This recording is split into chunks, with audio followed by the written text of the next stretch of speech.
Ulrika Jonsson, 55, has been no stranger to dating footballers, but she's now made it clear that Strictly's Tony Adams is one conquest she never attempted to make.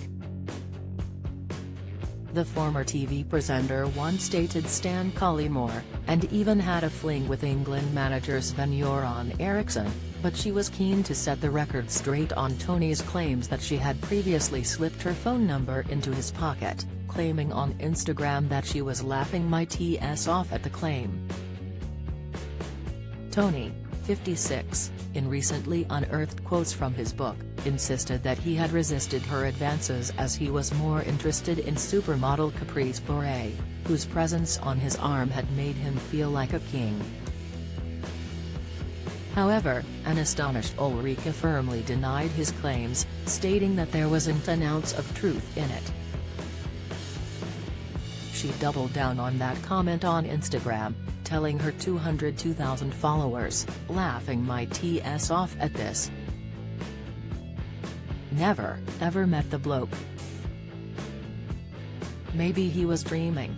Yet the Arsenal legend claims the pair first exchanged words when they were on an ITV chat show together, along with Caprice, who he went on to date.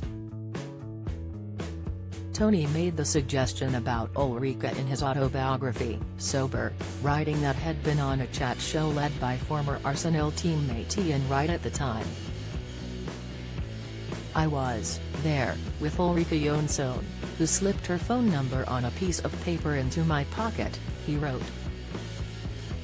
I was flattered, but I had no desire to follow up her interest.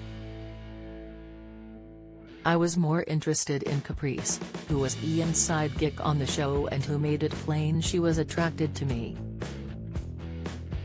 The starstruck baller went on to say that he constantly felt he was punching above my weight when he began dating the model, once regarded as the most photographed woman in the world. He added, I have to say, I felt like a king in the company of this beautiful woman. However, Tony insisted that over time, they lost their emotional connection and the honest, sincere woman had first met had become lost behind the facade. Accusing her of a game-playing act, he continued that he knew it had been right to call time on the relationship in the end. Sex can be such a drug and could have kept me in the relationship, he acknowledged, before adding that it was right to move on.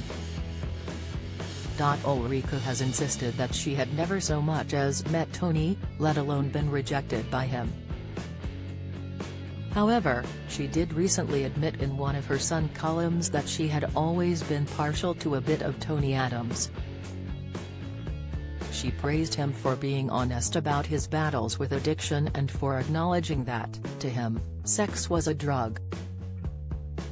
Ulrika, a former model herself, continued that his ability to speak frankly about his troubles had transformed himself from a hardman of football to an honest, vulnerable giant. For many sufferers, the effects of an addiction to sex are not often about enjoyment or satisfaction but have a serious, and sometimes very dangerous, effect on their mental and physical well-being, she wrote. Still, it's good to hear a man open up about his frailties and shortcomings. Tony is now teetotal after his alcohol habit led him to blackout while in intensive care at one time. He also set up a charity called Sporting Chance back in 2000 to help those suffering with their own alcohol struggles, and he now has his eye on the Glitterball trophy alongside Katya Jones.